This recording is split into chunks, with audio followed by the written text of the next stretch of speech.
소개할 SCP는 만나기 위해 꿈속으로 떠날 거야. 그럼 모두 잘 자.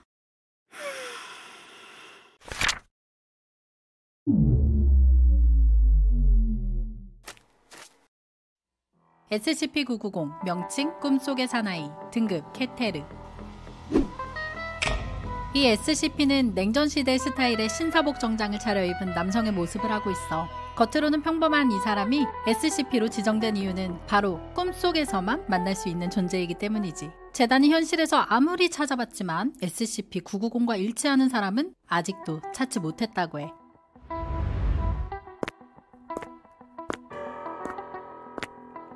SCP-990은 때부터 재단 인원들에게 나타나기 시작했어. 여러 명의 요원이 꿈속에서 그를 만났다고 이야기했고 이후 990-7 사건이 일어났지.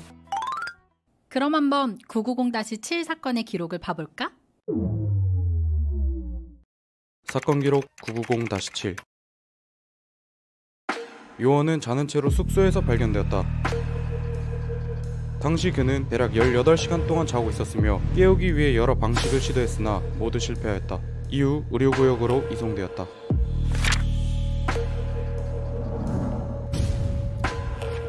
(40시간) 이상 자고 있던 요원은 갑자기 몹시 불안해하는 상태로 깨어났다.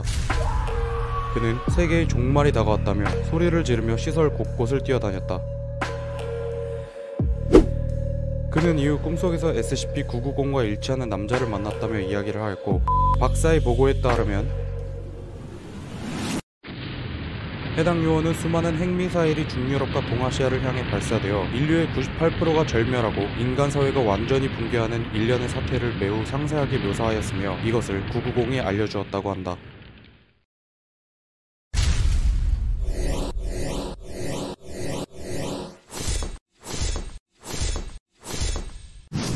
재단은 사건을 근절하기 위해 기동특무부대 파견하였다.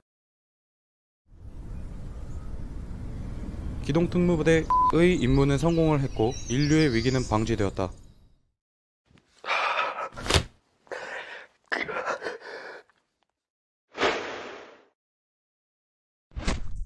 그러나 요원은 이후 쇼크사와 비슷한 증세를 보이며 사망했다. 이것이 990을 정식 SCP로 등록하게 했던 990-7 사건 기록이야. 이 사건 기록 이후에도 박사의 죽음과 엡실론 38 관측소의 파괴 등을 예견했고 모두 그대로 이루어졌어.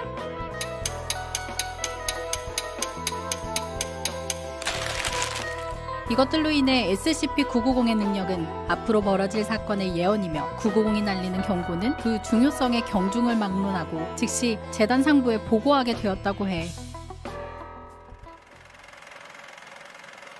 마지막으로 박사와 SCP-990의 면담 내용을 기록한 990-2 문서를 보여주며 마치도록 할게.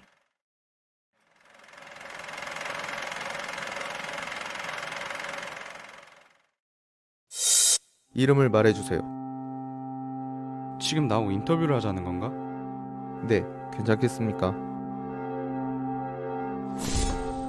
좋아. 그거 재밌겠군. 그럼 이름을 말씀해주세요. 토니는 어떨까? 토니? 이름이 토니인가요? 난 사람에게는 자기가 불리고 싶은 이름으로 불릴 권리가 있다고 생각하거든. 좋습니다. 그럼 토니라고 부르죠. 아 잠깐만, 생각이 바뀌었네. 리처드는 어떤가? 저야 상관없습니다. 그럼 리처드로 하지. 다음 질문은 무엇인가? 왜 재단 인원들을 위협하시는 거죠? 위협? 누가 위협을 한다고 그래? 당신은 세계 멸망을 비롯해 재단과 관련된 수많은 불행한 사건 사고를 예언했습니다. 그래서 뭐 누가 피해본 사람이 있나? 요원이 죽었습니다. 박사, 자네에게 나는 그리 좋지 않은 인상인 것 같군. 무슨 말씀이시죠? 난 여기서 나쁜 놈이 아니야. 여기 무슨 나쁜 놈이 있는 줄은 몰랐는데요. 있지, 나쁜 놈이. 그게 누굽니까?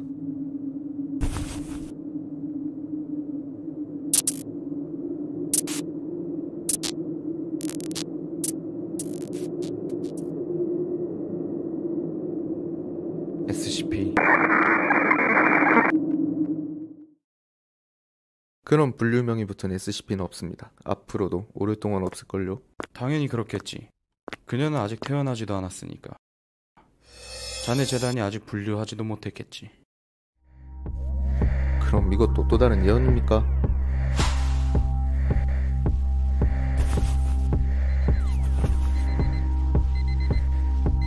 자네 알람이 울리네.